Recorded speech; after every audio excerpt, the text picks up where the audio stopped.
Hello all my dear student, कैसे हैं आप सब। आई होप कि आप लोग काफ़ी अच्छे होंगे। एंड फाइनली आप सभी के लिए आप लोगों के डिमांड पर मैंने पॉलिटिकल साइंस 30 अक्टूबर को जो एग्जाम होने जा रही है उसी का सब्जेक्टिव क्वेश्चन का पेपर लेकर के आ चुका हूं। इससे पहले हम लोग ऑब्जेक्टिव क्वेश्चन को कवर कर चुके हैं और यूट्यूब पे वो वीडियो जो है डल चुकी है। अगर आप लोग नहीं देखे हैं तो जा करके देख लीजिएगा, ठीक है।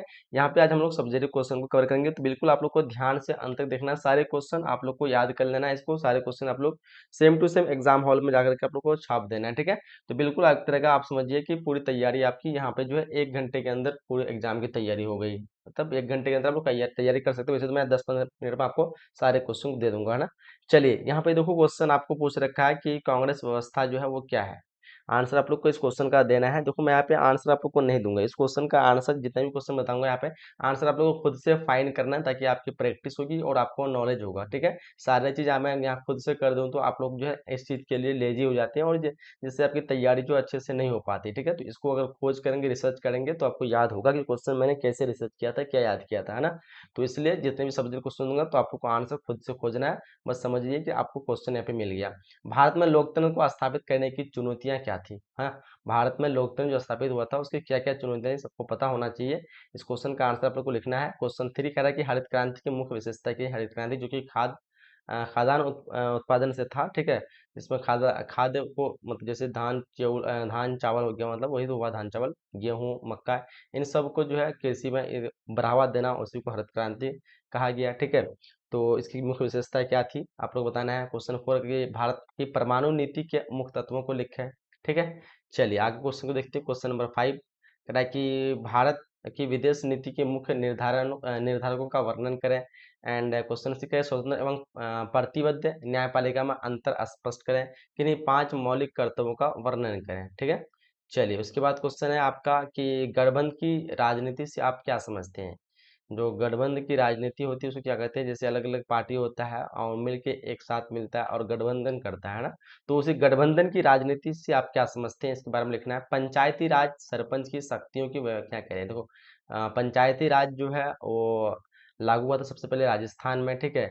और फिर जो पंचायती राज में जो अलग अलग आपका सदस्य होते हैं, जैसे सरपंच हो गया, मुखिया हो गया, वार्ड सदस्य हो गया, इस तरह करके, ठीक है। तो उसमें आपको सरपंच की जो शक्तियां जो कि व्याख्या है कि सरपंच के साथ पास जो है क्या क्या शक्तियां हो सकती है, वो क्या क्या कर सकते हैं। तो सरपंच जो है आप लोग समझ रहे हो, या पंच यानी इंसाफ करने वाला सरपंच, तो इसका जो क्या क्या शक्तियां हो सकती है पंचायत को लेकर के, ठीक है। उसके बारे में आप लोग को लिखना है। संविधान की प्रस्तावना से आप क्या समझते हैं। तो संविधान की प्रस्तावना संविधान की आत्मा को संविधान की प्रस्तावना को संविधान का आत्मा कहा जाता है, ठीक है। तो आप लोग को लिखना है कि संविधान की प्रस्तावना से आप क्या समझते हैं, अगर प्रस्तावना है क्या कि जिससे वजह से इसको आत्मा कहा जाता है संविधान का, है ना। चलो सतत विकास क्या है, सतत विकास के बारे में आप लोग को पता होना चाहिए, ठीक है। आंसर आप लोग को लिखना है। दक्षिण एशियाई मुक्त व्यापार जो समझौता क्या है। दक्षिण एशियाई मुक्त व्यापार समझौता क्या है, यानी साफ्टा के बारे में आप लोग को लिखना है। चलिए आगे देखिए, कह रहा है कि हम लोग को मंडल आयोग की 2 सिफारिशें बताएं। मंडल आयोग की 2 सिफारिशें बताएं। क्या 2 सिफारिशें हैं मंडल आयोग की, ठीक है।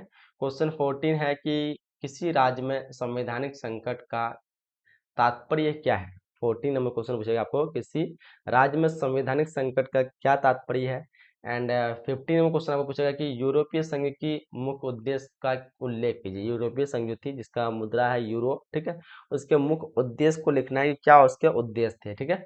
चलिए क्वेश्चन 16 पूछेगा आपको कि संरक्षणवाद से आप क्या समझते हैं। संरक्षणवाद से क्या समझते हैं, इसके बारे में लिखना है, ठीक है। 17 नंबर क्वेश्चन पूछेगा आप लोग को कि उदारीकरण का जो अर्थ होता है वो क्या होता है। उदारीकरण का अर्थ पता होगा आप लोगों को।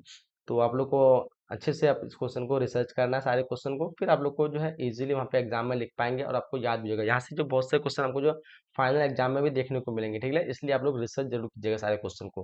करके क्षेत्रीय असंतुलन से आप क्या समझते हैं। क्षेत्रीय असंतुलन से आप क्या समझते हैं, इसके बारे में लिखना है कि क्षेत्र में जो असंतुलन होता है, अलग अलग जगह पे अलग अलग तरह की जो है मतलब तुलना होती है, उसी को हम लोग असंतुलन कहते हैं, यानी बराबर नहीं। तुलना का होता है माप, क्या होता है माप, यानी बराबर माप ना होना, उसी को हम लोग असंतुलन कहते हैं, ठीक है। तो क्षेत्रीय असंतुलन से आप क्या समझते हैं उसको लिखना है। एंड यहाँ पे दिया हुआ अलगाववाद आंदोलन की क्या अर्थ होता है। एक आंदोलन था जिसका नाम था अलगाव वादी, ठीक है, अलगाववादी, जिसमें लोग जो है अलग होने के बारे में कहा जा रहा था, ठीक है।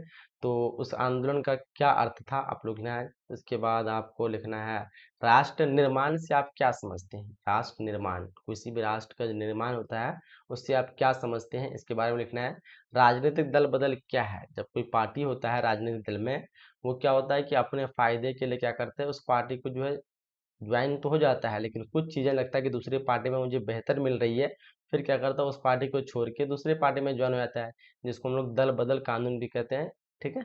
वो जो कानून क्या है, दल बदल कानून है, और उसी को हम लोग कहते हैं दल बदल। जैसे अभी हाल ही में आप लोग को बिहार में पता होगा कि एएमआईएम का जो है लगभग कितना, 5 या 4 शायद, 5 या शायद 5 मेरे ख्याल से, कंफर्म तो याद नहीं है, लेकिन 5 ही होना चाहिए। 5 जो है विधायक जो बने थे, ठीक है, और जिसमें से जो है 4 विधायक जो है, 4 होगा, अगर 5 बने तो 4, या फिर 4 बने तो 3। मेरे ख्याल से ज़्यादातर 5 ही होना चाहिए।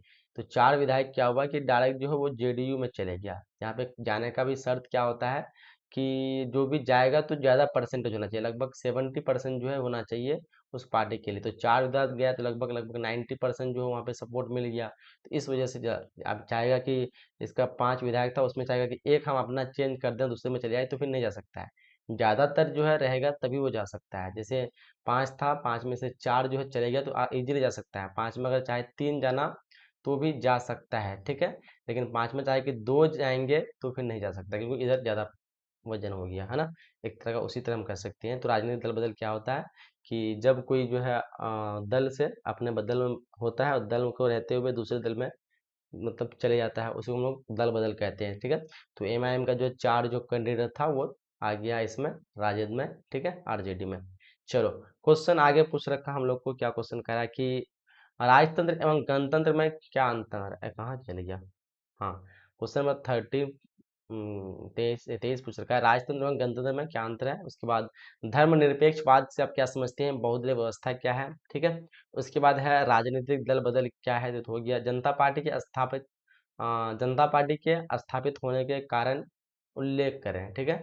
एंड राजतंत्र गणतंत्र में अंतर बताएं।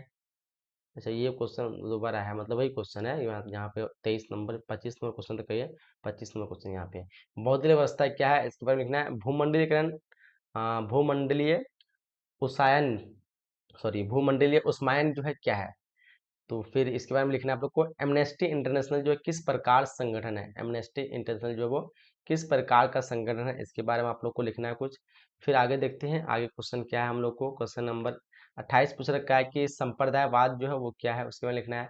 द्विराष्ट्र सिद्धांत जो है क्या है, पता होना चाहिए। द्विराष्ट्र, दो राष्ट्र की जो द्विराष्ट्र सिद्धांत का जो है जनक जो है जिन्ना जिन्ना ने दिया था ना।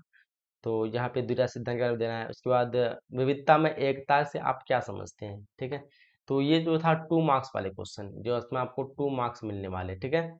एंड अब आज चलते हैं हम लोग 5 मार्क्स वाले क्वेश्चन की तरफ, जहाँ पे आप लोग को 5 मार्क्स मिले। तो इसका क्वेश्चन अगर आप लोग चाहते हैं पूरा सोल्यूशन, तो मैं आपको लिंक दे दूंगा डिस्क्रिप्शन बॉक्स में, जहाँ पे आप लोग पूरा सोल्यूशन और क्वेश्चन पेपर को डाउनलोड कर सकते हैं, ठीक है। बता दूंगा, आप लोग को देख लेना है। 31 क्वेश्चन करा कि समकालीन विश्व में संयुक्त संघ की भूमिका का मूल्यांकन करें। भारत के परमाणु नीति के उद्देश्य क्या है ना। ये 5 नंबर क्वेश्चन आप लोग को पूछेगा।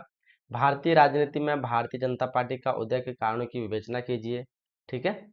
वैश्वीकरण को परिभाषित करें। ये अवधारणा बहुआयामी है। उसके बाद है आपका, क्या गुटनिरपेक्षता वर्तमान समय में प्रासंगिक है, इसके बारे में लिखना है। भारतीय राजनीति में भारतीय जनता पार्टी के उदय के कारणों का विवेचना करें, इसका लिखना है। वैश्वीकरण को परिभाषित करें, ये अच्छा, ये तो हो गया। उसके बाद ये तो हो गया भारतीय राजनीतिक कारणों से करना है। उसके बाद राज्य के नीति निर्देशक तत्वों को राज्य के नीति निर्देशक तत्वों पर एक निबंध लिखे है ना। तो इस तरह यहाँ पे हम लोग को टोटल जो है 38 क्वेश्चन देखने को मिला, जिसमें कुछ जो है आपको 5 मार्क्स वाले क्वेश्चन मिला और 2 मार्क्स वाले क्वेश्चन मिला, ठीक है। तो ये सारे क्वेश्चन को अच्छी तरह से नोट कर लीजिए, ठीक है। और सारे क्वेश्चन को आप लोग को अच्छी तरह से नोट करके याद कर लेना है, अपने से रिसर्च कर लेना है, या फिर आप लोग को डिस्क्रिप्शन बॉक्स में लिंक मिलेगा, आप लोग चेकआउट कर दें। अगर होगा तो मैं आप लोग का अपडेट कर दूंगा सारे का, ठीक है। नहीं तो फिर आप लोग खुद से बना लीजिएगा, ठीक है। तो वीडियो को डिस्क्रिप्शन बॉक्स में लिंक दी गई है। और बाकी अगर आप लोग जो चाहते हैं कि मुझे जो है ऑब्जेक्टिव का भी मिल जाए पूरा ऑब्जेक्टिव सब्जेक्ट का पीडीएफ, तो बता दे रहा हूँ आप लोग को कैसे पीडीएफ लेना है, ठीक है। तो देखिए यहाँ पे, तो उसके लिए सबसे पहले ना आप लोग को आना पड़ेगा गूगल पे और लिखना पड़ेगा बोर्ड परीक्षा वेबसाइट, चाहे किसी ब्राउजर पे लिखेंगे तो नीचे पे आप लोग को मिल जाएगा बोर्ड परीक्षा का वेबसाइट, यहाँ पे दिख रहा होगा आप लोग को www.boardparikshawebsite.com, ठीक है। यही वेबसाइट पे आना है, यहाँ पे देख पा रहे हैं आप लोग वेरीफाइड जो है ये वेबसाइट, ठीक है। तो इसमें देखेंगे वेरीफाइड, ठीक है, सेव।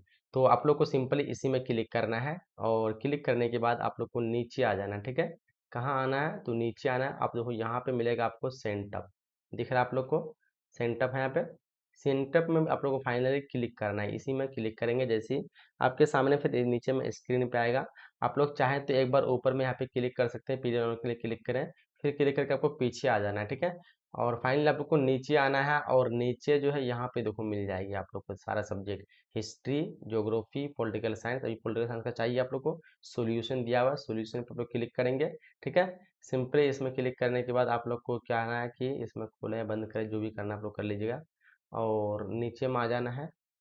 नीचे आप देखो यहाँ पे आपको मिल जाएगा political science sent up question PDF, ठीक है, सॉल्यूशन वीडियो।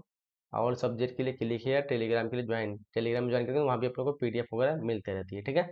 तो चलिए यहीं तक छोटी सी वीडियो बनाया है आप लोग को, और ऑब्जेक्टिव क्वेश्चन का दिया हुआ है, नहीं तो फिर मैं अभी थोड़ी देर बाद जो है ऑब्जेक्टिव और सब्जेक्टिव दोनों को मिक्स करके एक वीडियो आप लोग को बना के दे देता हूँ, तो आप लोग देख लीजिएगा, ठीक है। चलिए तो वीडियो को हम लोग को एंड करते हैं, मिलते हैं अगली क्लास में, जब तक के लिए जय हिंद, जय Bharat and thanks for watching.